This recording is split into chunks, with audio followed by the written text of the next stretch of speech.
नमस्कार, news India देख रहे हैं आप और आपके साथ मैं हूं सुरभि तिवारी। वक्त हो चला है देवभूमि की खबरों का। सबसे पहले बात उत्तराखंड में मदरसा बोर्ड को खत्म करने के बाद से अब धामी सरकार ने अब अल्पसंख्यक शिक्षा प्राधिकरण के गठन की दिशा में तेजी से कदम बढ़ा दिए हैं। सरकार ऐसे अल्पसंख्यक बुद्धिजीवियों की तलाश में है। सरकार का उद्देश्य साफ है, अल्पसंख्यक छात्रों को मुख्य धारा की शिक्षा व्यवस्था से जोड़ना और उन्हें समान अवसर उपलब्ध कराना। नई व्यवस्था के तहत अब मदरसा संचालकों को पहले राज्य शिक्षा बोर्ड से संबद्धता लेनी होगी और उसके बाद ही अल्पसंख्यक शिक्षा प्राधिकरण से मान्यता मिलेगी। बिना मान्यता के किसी भी शैक्षणिक संस्थानों को संचालित करने की अनुमति नहीं होगी, जिसको लेकर सीएम धामी का ये कहना है कि राज्य में सभी को शिक्षा का अधिकार मिले। इसी सोच के साथ ये कानून लाया गया। अवैध रूप से चल रहे मदरसे बच्चों को गुमराह कर रहे थे और उनके भविष्य के साथ धोखा कर रहे थे, इसलिए उन पर ताला लगाया गया। साथ ही सीएम ने स्पष्ट किया कि अब केवल माध्यमिक शिक्षा बोर्ड निर्धारित पाठ्यक्रम ही पढ़ाएगा। देवभूमि उत्तराखंड में शिक्षा और ज्ञान के मंदिर स्थापित हों, न कि कट्टरवादी सोच। नई पीढ़ी राष्ट्र निर्माण, चरित्र निर्माण और समाज के विकास में योगदान दे, इसी उद्देश्य से ये कानून लाया गया है। शिक्षा का अधिकार मिले, एक ऐसा कानून राज्य के अंदर बनाया गया है कि अवैध रूप से चलने वाले मदरसे जो छात्रों को गुमराह करने का काम करते हैं, छात्र छात्राओं के जीवन के साथ कहीं ना कहीं धोखा करते हैं, उनको अवैध रूप से जो चलने वाले थे हमने ताला भी लगाया है। और आगे जो माध्यमिक शिक्षा बोर्ड के द्वारा जो निर्धारित पाठ्यक्रम है वो पाठ्यक्रम ही उन मदरसों बोर्डों में पढ़ाया जाए, ऐसा प्रावधान भी किया गया है। इसके पीछे हेतु ये है कि राज्य के अंदर, देवभूमि के अंदर शिक्षा और ज्ञान के मंदिर स्थापित हों, न कि एक कट्टरवादी सोच या मैं कहूँ कबीलाई मानसिकता। हरिद्वार में अतिक्रमण हटाओ अभियान अधिशासी अभियंता अतुल शर्मा के नेतृत्व में लगातार जारी है, जहां जिला अधिकारी मयूर दीक्षित के निर्देश पर NHAI ने बड़ी कार्रवाई की है। बता दें कि राष्ट्रीय राजमार्ग से बिना अनुमति लगे होर्डिंग और यूनिपोल हटाए गए हैं। NHAI टीम ने JCB की मदद से 12 यूनिपोल और 10 बड़े बोर्ड हटा दिए हैं। सड़क किनारे सब्जी, फल और कपड़े बेचने वालों पर भी कार्रवाई की गई। कोहरे के चलते सड़क सुरक्षा पर भी विशेष ध्यान दिया गया। बता दें कि NHAI पेट्रोलिंग टीम वाहनों पर रिफ्लेक्टर टेप लगा रही है और हरिद्वार को अतिक्रमण मुक्त बनाने की मुहिम जिला प्रशासन की प्राथमिकता है।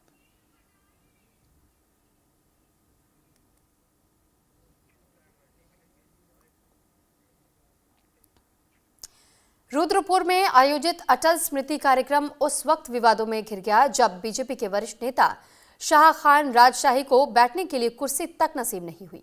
कार्यक्रम के दौरान कुर्सी न मिलने से नाराज शाह खान राजशाही जमीन पर ही बैठ गए, जिससे मंच और पंडाल में हड़कंप मच गया। बता दें कि काशीपुर बाईपास रोड स्थित क्लब कार्यक्रम स्थल पर पूर्व प्रधानमंत्री अटल बिहारी वाजपेयी की स्मृति में आयोजित कार्यक्रम में बड़ी संख्या में बीजेपी नेता और कार्यकर्ता मौजूद थे। इसी दौरान वरिष्ठ नेता शाह खान राजशाही के लिए सम्मानजनक कुर्सी की व्यवस्था नहीं की गई। इस बात से नाराज राजशाही जमीन पर ही बैठ गए और अपनी नाराजगी खुलकर जाहिर की। इस दौरान शाह खान राजशाही ने कहा कि एक वरिष्ठ नेता को आप संभाल नहीं पा रहे हैं, अभी आदर्श और सम्मान खत्म कर दिए गए हैं, आपने मुझे अल्पसंख्यक बना दिया। राजशाही के इस विरोध के बाद कार्यक्रम में कुछ देर के लिए अफरा तफरी का माहौल नजर आया। हालांकि बाद में कई नेताओं ने स्थिति संभालने की पूरी कोशिश की, लेकिन यह मामला कार्यक्रम की व्यवस्थाओं और पार्टी के अंदर सम्मान को लेकर के सवाल खड़े कर गए।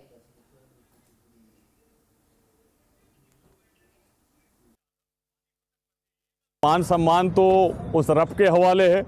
कुरान में एक आयत है, वह तो इज्जो मंतशा वह तो जिल्लो मंतशा, जिसको चाहे वो इज्जत दे, जिसको चाहे वो जिल्लत दे। मैं इनकी इज्जत और जिल्लत का भूखा नहीं हूँ, मैं भूखा हूँ अपने रब की इज्जत और शोहरत का। इसलिए उसने मुझे दिया है।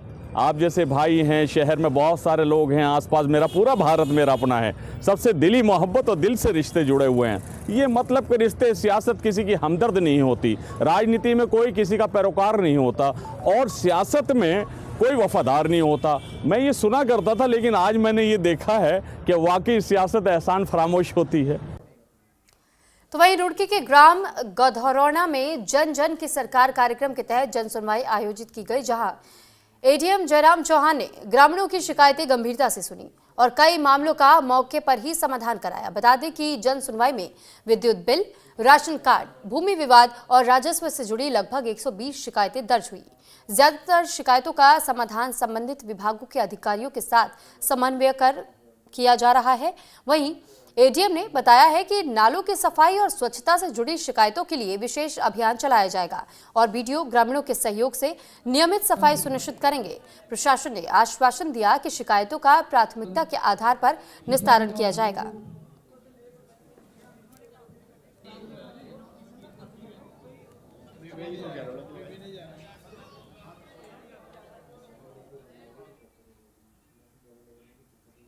भाजी हमने पीएनबी बैंक से केसीसी बनवाया था, पैसे हमने जमा कर दिए 10,000 रुपए 15 बार में ब्याज के बने थे। केसीसी वाले आए हमारे पास बैंक के, उन्होंने कहा मैं ब्याज छुटवा रहा था सब, तब मुझे जमा कर दो। हमने बैंक में जाकर उन्होंने पैसे दे दिए, उन्होंने आधे जमा करे, आधे जमा नहीं करे। ये नोट टूट गया था पक्का, हमने ना पूरे फुल पैसा कर दिया था। तो हमारा समस्या ये है, उन्होंने वो हमारे को नोटिस भेज रहा पैसे लेकर, अरे वो बैंक में आए नहीं, सामने दिए थे, सबके सामने दिए थे और वे जमा उन्होंने वहाँ दिखाए नहीं, आधे दिखाए नहीं। अब ये कच्चा नोट है और हम तुझे पक्का फैला के दे देंगे। जिलाधिकारी महोदय के निर्देशन में जो सरकार जन जन के द्वार, सरकार जनता के द्वार, तो उसी उपलक्ष्य में हम आप सभी यहाँ एकत्रित हुए हैं। अभी तक 120 से अधिक शिकायतें प्राप्त हो चुकी है, जो अधिकांश शिकायतें भूमि से संबंधित, राशन कार्ड से संबंधित, विद्युत बिल से संबंधित है। हम उसको संबंधित विभागों के साथ मिलकर के उसका निस्तारण कर रहे हैं। तो पुलिस क्षेत्राधिकारी भूपेंद्र सिंह धोनी ने सितारगंज कोतवाली का निरीक्षण किया, जहां निरीक्षण के दौरान असलहों की बारीकी से जांच पड़ताल करने के बाद कोतवाली के सब इंस्पेक्टरों को पिस्टल, राइफल, रिवॉल्वर जैसे आधुनिक हथियारों को खोलने और लॉक करने जैसी जरूरतों की चीजों का ट्रायल भी करवाया गया। और इसके अलावा निरीक्षण के दौरान मुकदमे में पंजीकृत वाहन, रजिस्टर, कंप्यूटर, ऑफिस, शौचालय और नए भवन का निरीक्षण भी किया, जिसको लेकर पुलिस क्षेत्राधिकारी भूपेंद्र सिंह धोनी ने बताया कि पिस्टल, रिवॉल्वर का ट्रायल भी किया गया है। उन्होंने कहा कई बार बदमाशों से मुठभेड़ भी हो जाती है, इसलिए ट्रायल होना जरूरी है। निरीक्षण के दौरान पहले से काफी सुधार हुआ है। मुकदमे में पंजीकृत वाहन, जरूरी कागजात, रजिस्टर का ये रख रखाव, कंप्यूटर कक्ष, ऑफिस और किचन जैसी महत्वपूर्ण जगह पर साफ सफाई और रख रखाव संतोषजनक पाया गया।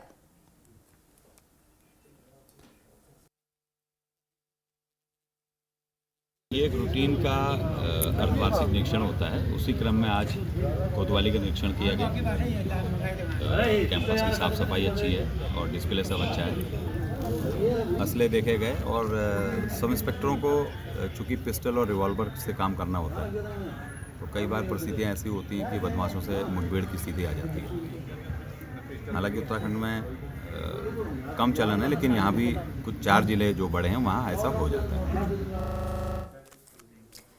चंपावत में खाद्य पूर्ति विभाग ने राशन कार्ड केवाईसी शिविर का आयोजन किया, जिसमें कि बड़ी तादाद में केवाईसी करने के लिए लोग पहुंचे। बता दें कि सरकार के निर्देशों के तहत खाद्य पूर्ति विभाग सभी राशन कार्ड धारकों के केवाईसी करा रहा है, जिसके आखिरी डेट 31 दिसंबर है, जिसको लेकर पूर्ति निरीक्षक चंद्रकला चतुर्वेदी ने बताया कि सभी राशन कार्ड धारकों को राशन कार्ड में अंकित पूरे परिवार की केवाईसी कराना जरूरी है।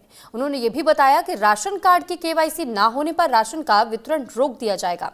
पहले सस्ता गल्ला की दुकानों में उपभोक्ताओं की केवाईसी कराई गई थी। बचे हुए उपभोक्ताओं के लिए विभाग ने शिविर लगा करके राशन कार्ड की केवाईसी करा रही है। उन्होंने बताया कि 31 दिसंबर के बाद शासन से जो भी निर्देश आएंगे उनका पालन किया जाएगा।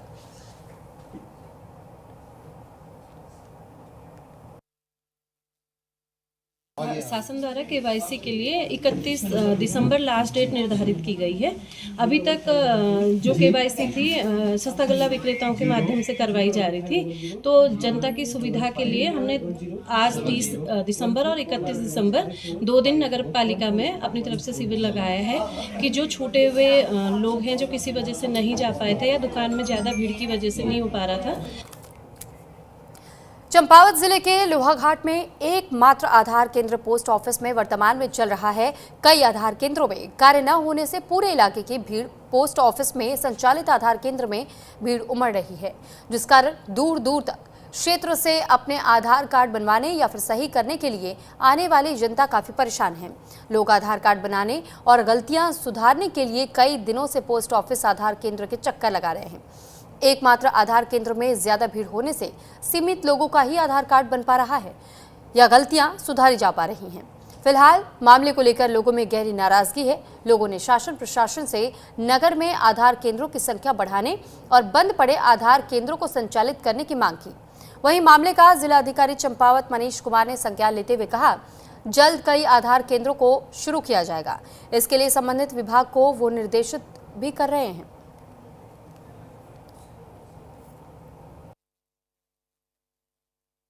दिक्कत तो बहुत आ रही है, लोग परेशान हो रहे हैं। कल परसों से 2-3 लोग मतलब बूढ़े बुजुर्ग जो लोग हैं उनका नहीं हो पा रहा है। ये इसलिए हो रहा है क्योंकि पोस्ट ऑफिस में तो बन रहे हैं, सब लोग यहीं आ जा रहे हैं। बाल विकास में नहीं बन रहे, जो भी और जगह बंद है तो उनको खोलने की मतलब जल्दी कार्रवाई जो भी होती है मांग हम लोगों की है, उनको खुलवाए जल्दी सब लोगों की परेशानियाँ हल हो।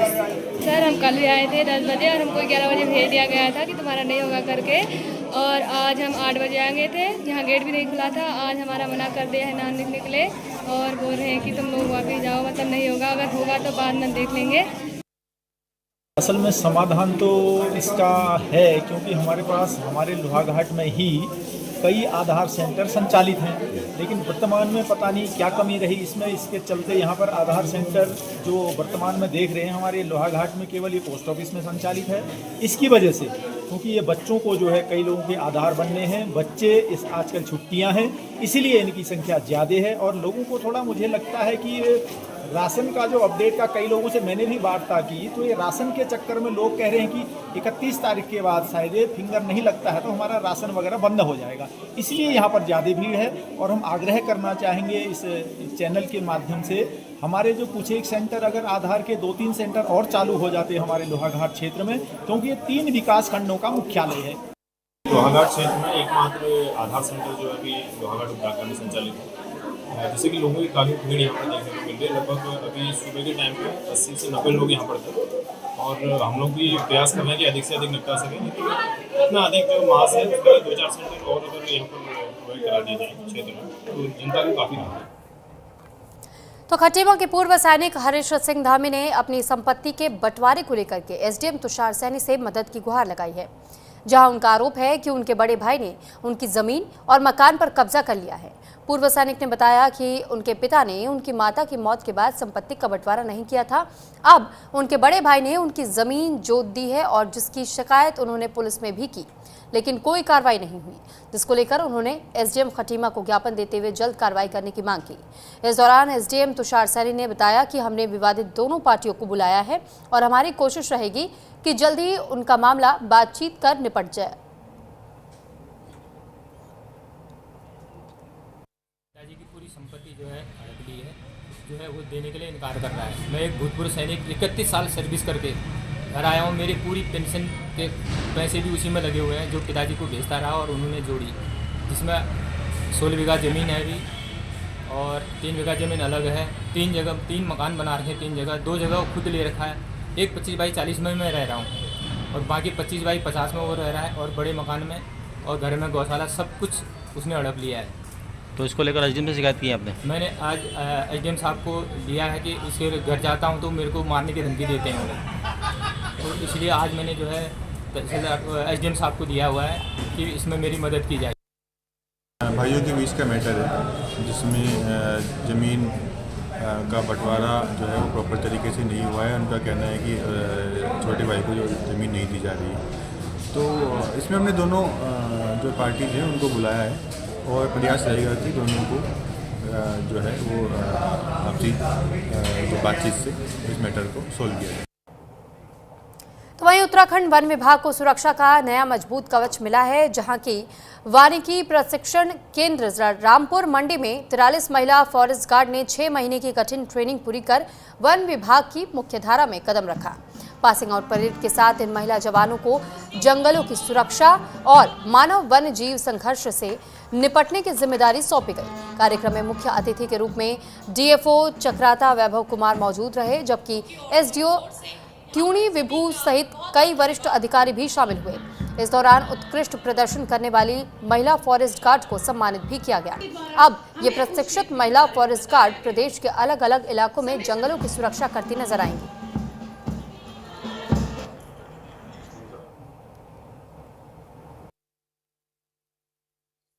कदमों की ताल, चेहरे पर आत्मविश्वास और आंखों में जंगल की रखवाली का संकल्प।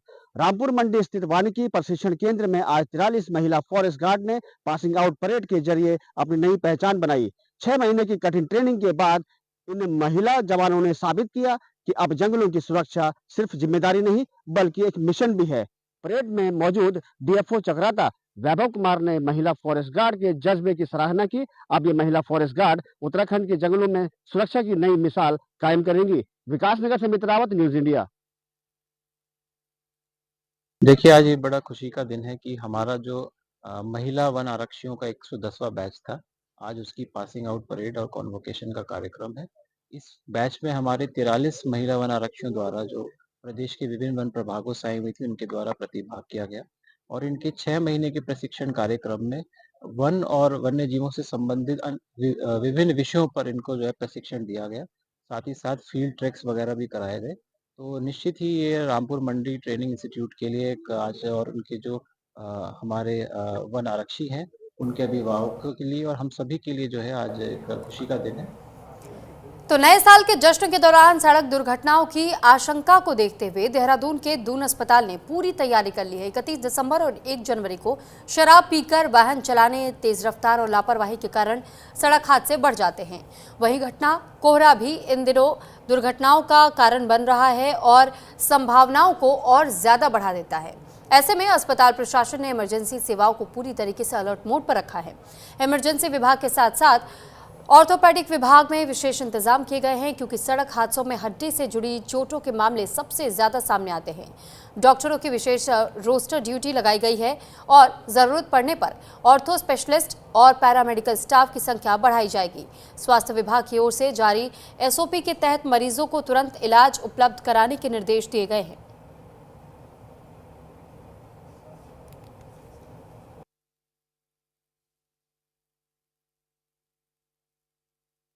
न्यू ईयर का ईव है, प्लस हमारा वेदर भी इस वक्त काफ़ी ख़राब हो रखा है। वो काफ़ी पाला पड़ रहा है, काफ़ी फॉग भी है, जिसके वजह से रोड ट्रैफिक एक्सीडेंट के चांसेस बढ़ जा रहे हैं। अभी कुछ दिनों में हमने देखा भी है कि एक्सीडेंट भी ज़्यादा हुए हैं। और न्यू ईयर ईव को देखते हुए हमने ऑर्थो सर्जरी और बाकी सर्जिकल ब्रांचेस की एक्स्ट्रा ड्यूटीज़ इमरजेंसी में और लगा दी है। हमने जो भी उनकी सप्लाईज रिक्वायर्ड थी वो बढ़ा दी है। खासकर से 31 के लिए हम लोगों ने प्लान बनाया हुआ है कि सारे सर्जिकल डिपार्टमेंट से एक्स्ट्रा डॉक्टर्स की ड्यूटी लगाएंगे और ऑन कॉल डॉक्टर्स को ऑन ड्यूटी में कन्वर्ट कर देंगे, सो दैट अगर कोई बड़ा हादसा होता है या कोई रिक्वायरमेंट होती है तो हम इजीली हैंडल कर लेंगे। कुछ बेड्स हमने ऑलरेडी रिजर्व करके रखे हैं कल के लिए स्पेसिफिकली अगर कुछ हो। नए साल की उत्सुकता पूरे देश के साथ साथ उत्तराखंड प्रदेश में भी देखने को मिल रही है। ऐसे पर्यटक जो बाहर अन्य राज्यों से घूमने के लिए देहरादून में आते हैं तो फेस्टिव सीजन्स में जो रोड एक्सीडेंट के केसेस हैं वो ज़्यादा देखने को मिलते हैं। अब पुलिस प्रशासन के साथ साथ दून अस्पताल ने भी अपनी कमर कस ली है। दून मेडिकल कॉलेज के चिकित्सा अधीक्षक ने बातचीत करते हुए बताया कि अब इमरजेंसी वार्ड्स में और ऑर्थो वार्ड्स में ज़्यादा डॉक्टर्स की मौजूदगी देखने को मिलेगी। अब खास तौर पर प्रशासन की इस चीज़ पर नज़र है कि कोई भी ऐसी दुर्घटना से बचा जा सके जिससे किसी का नुकसान पहुंचे। न्यूज़ इंडिया भी आपसे दरख्वास्त करता है कि अगर आप न्यू ईयर बनाएं तो अपने परिवार के साथ बैठकर बनाएं, ड्रिंक एंड ड्राइव ना करें।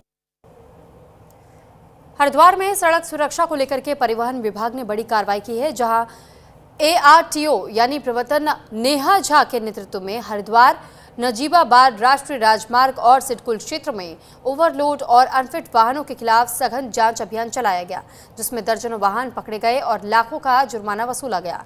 कार्रवाई से बचने के लिए कुछ चालक मौके से गाड़ी छोड़ करके फरार हो गए। अभियान के दौरान 50 से ज्यादा गाड़ियों के चालान काटे गए, 5 वाहन जब्त किए गए और करीब 2 लाख रुपए का जुर्माना वसूला गया।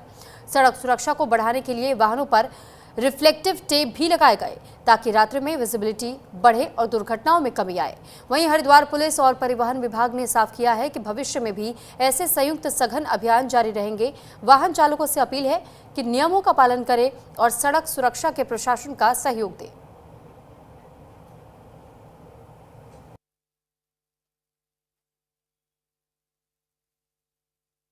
वाहन सड़क दुर्घटनाओं में एक बहुत निगेटिव इम्पैक्ट करते हैं और हमारे पास लगातार हरिद्वार नजीमाबाद रोड से शिकायत आ रही थी कि वहाँ पर ओवरलोड वाहन चल रहे हैं। इसीलिए हमारे द्वारा प्रवर्तन दल हरिद्वार, इंटरसेप्टर दल हरिद्वार और चिड़ियापुर टास्क फोर्स और संभागीय निरीक्षक द्वारा संयुक्त रूप से एक टीम बनाकर वहाँ पर कल कार्यवाही की गई, जिसमें हमने 50 से अधिक वाहनों के चालान किए।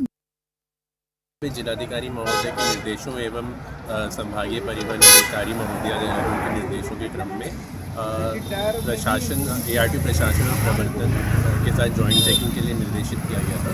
तो उसी के क्रम में हम गाड़ियों की फिटनेस का यहाँ पे चेक कर रहे हैं कि जो भी गाड़ी की मैकेनिकल कंडीशन है वो किस तरीके की है। तो उसके लिए हमारे जो तकनीकी अधिकारी हैं, संभागीय निरीक्षक प्राप्त हैं, वो भी आज यहाँ पे साथ में हैं।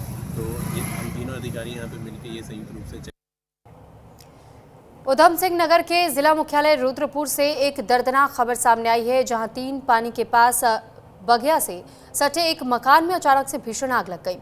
आग इतनी तेजी से फैली कि घर में रह रहे बुजुर्ग दंपत्ति को संभलने का मौका तक नहीं मिला और कुछ ही मिनटों में पूरा घर आग की चपेट में आ गया।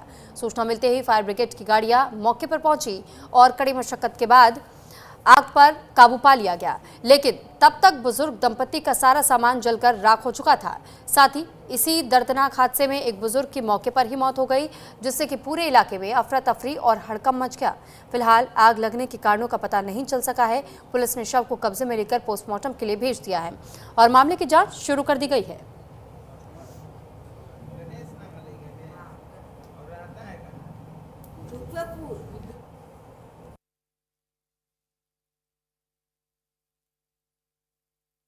देखिए 3:40 के आसपास हमारे रुद्रपुर फायर स्टेशन में हमें आग की सूचना 112 के माध्यम से प्राप्त हुई। तत्काल हमने 2 गाड़ियां फायर टेंडर मौके पे भेज दिए गए। मौके में आने के बाद हमने देखा कि यहाँ पे एक छोटा सा कमरा है, जिसमें कि 2 बुजुर्ग रहते हैं, एक रमेश चंद्र नाम के और एक उनकी धर्मपत्नी है। आके हमारे जवानों ने यहाँ पे आग बुझाई और जिसमें सबसे दुखद चीज़ ये रही कि इस आग की वजह से जो रमेश चंद्र थे उनकी जान चली गई और उनकी धर्मपत्नी सुरक्षित। चंपावत जिले के बाराकोट ब्लॉक के ग्राम पंचायत चिउरानी में एक बार फिर से गुलदार ने ग्रामीण पर हमला कर दिया, जिससे कि वो गंभीर रूप से घायल हो गया। जानकारी के मुताबिक व्यक्ति ग्राम प्रधान के यहां झाड़ी कटान के लिए गया था, तभी वहां पर अचानक से घात लगा करके बैठे गुलदार ने उस पर हमला कर दिया। ग्रामीण ने हिम्मत दिखाते हुए दराती से गुलदार पर वार कर दिया, जिससे कि गुलदार वहां से भाग निकला और वो घायल हो गया। वहीं बीजेपी मंडल अध्यक्ष राकेश सिंह बोहरा उन्हें अपने वाहन से इलाज के लिए प्राथमिक चिकित्सालय बाराकोट में भर्ती कराए। वहीं गुलदार के हमले से एक बार फिर बाराकोट क्षेत्र में दहशत फैल गई। लोगों ने वन विभाग से आदमखोर गुलदार को पकड़ने की मांग की है।